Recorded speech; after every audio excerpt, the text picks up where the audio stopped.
I'm trying out a new, quicker format for my videos. This won't replace my regular content, but it will be published alongside my regular mocap videos. This is simply because my other videos take a lot of work, so I thought I could use something that's a bit more easy for me to produce.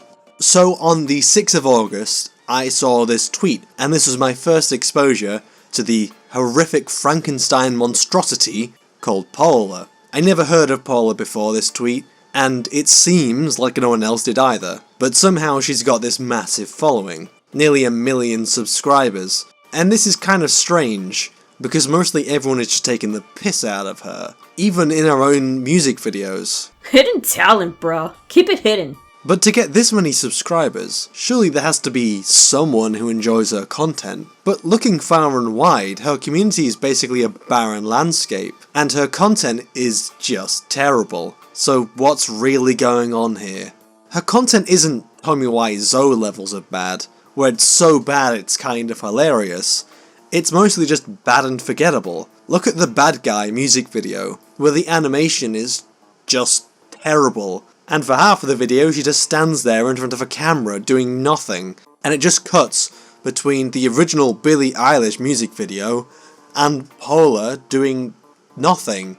Anything which isn't just her standing in front of the camera is just really jerky animation. It's not even 5-minute crafts, which is fun to scream about how incredibly asinine their videos are. This is the exact same company, by the way. Their sole publishing makes both Paula and 5-minute crafts, and a bunch of other things that I've never even heard of. Everyone with a functioning brain seems to agree with me on this one, and this is quite impressive because people these days can't even agree upon if you can judge a writing on a craft standard.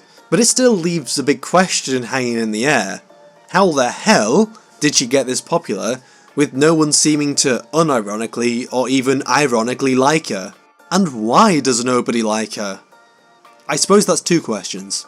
If there is a group of people that like her, it seems to be an incredibly small amount. The most likes that I've seen on her videos is usually 6k, and most are indeed lower than that. Her music videos range from nearly 1 million views to just 20,000, and every single video I look at, excluding 2, has more dislikes than likes. The only 2 positive ratios I could find was Redhead Girl with 2.1 thousand likes to 1.8 thousand dislikes, and Everything Wrong with 3k likes to 30 dislikes. Generation Z, Separate Ways, and Bad Guys have the biggest dislike ratios on the channel. The comments on Generation Z were recently hidden, however, all the other videos are still filled with negative comments taking the piss out of her. And any positive comments that I find in her videos and live streams all seem to be copied and pasted by bots. And I say that because the only positive comments I ever see are all the exact same. If there are people who are legitimate fans of Paula, I suppose it's an example of how a lot of people these days will just accept any slop that's put onto their plates.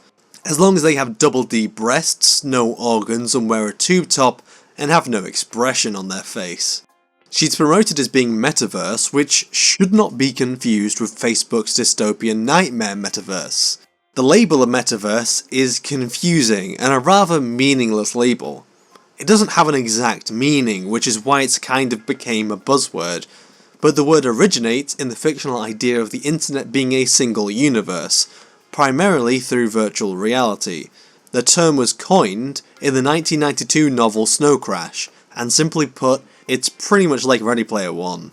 That terrible film. But these days Metaverse is just a meaningless term slapped onto anything trying to be hip and new that's virtual. So in a sense, I could call myself Metaverse, but I won't because I'm not a hack. The label of Metaverse certainly has not endeared people to Paula, and I think that's because people have become very disinterested in many of these dystopian ideas, especially after what Metaverse themselves have pulled. She's also described as a singer, dancer, and influencer, which also doesn't endear anyone to her. There seems to be a large portion of people out there that agree with me when I say that there's no word that I hate in the modern lexicon of my own generation than influencer. The word immediately brings to mind images of people who mindlessly follow trends for attention, and are desperately looking for validation through this attention, often doing anything for it other than doing actual work. And once they get this attention, it doesn't bring them the happiness that they think it will. Then their heads get jammed so far up their ass they become entitled brats. And in certain ways, it mirrors celebrity culture. But at least with celebrities like actors, they still work for a living.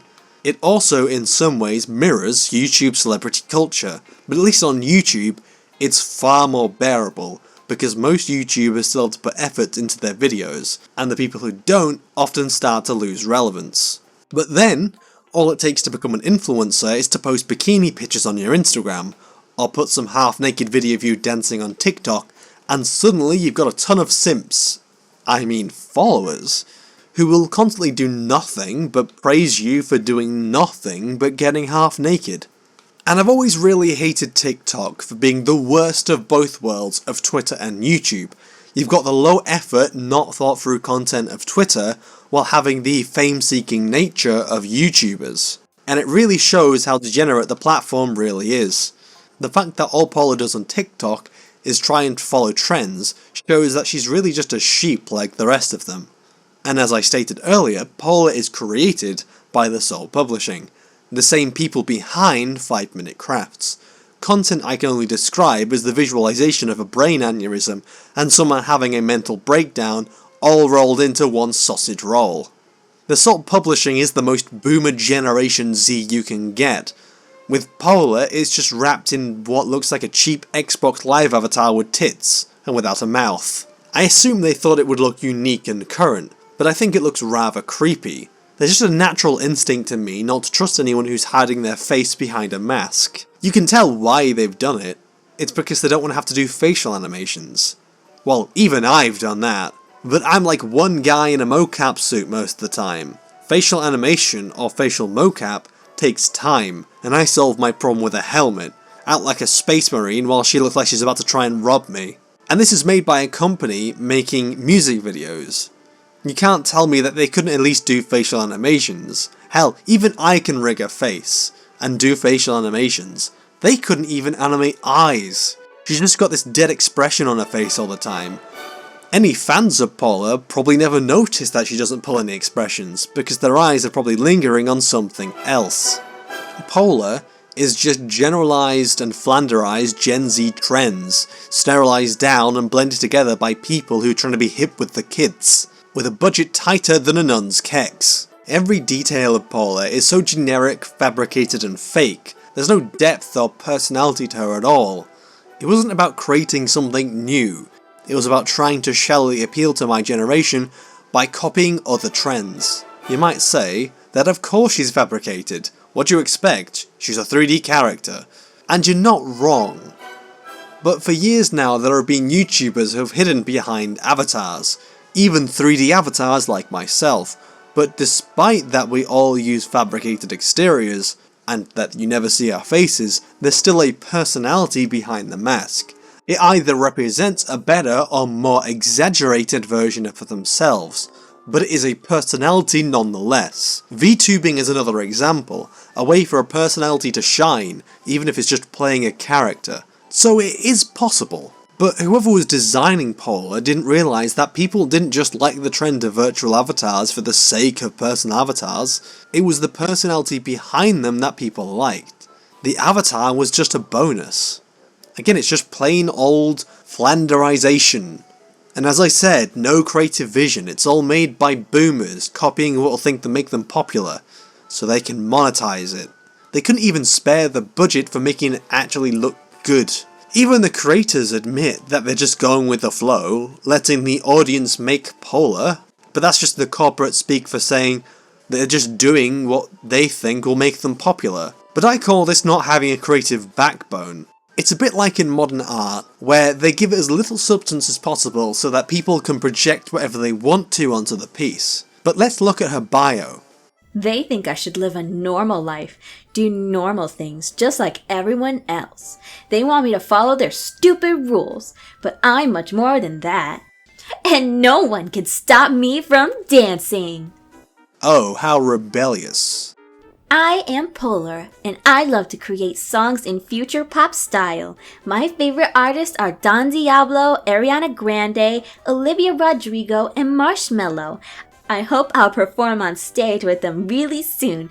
Follow me to make this journey together. Turn on notifications and stay updated with new uploads. She does this a lot, trying to get the attention of far more famous singers, especially Ariana Grande. If this was one person, I would assume they were just a cringe fan, but because it's a company, it's most definitely a desperate attempt to get celebrity attention to raise their own popularity. In short, something this bad, like Polar, people can kind of sniff out the fakeness. You might not have even noticed it yourself, but your brain did. And there isn't even really a reason to like her. Her singing is bad, the animation is bad, the music is stolen, there's no personality, no way that you can describe who Polar is. I would call her a blank slate, but I'm not even sure there's a slate to be called blank. There is better music you can find anywhere, there's better animation you can find on YouTube, and better personalities you can follow, so what's the point?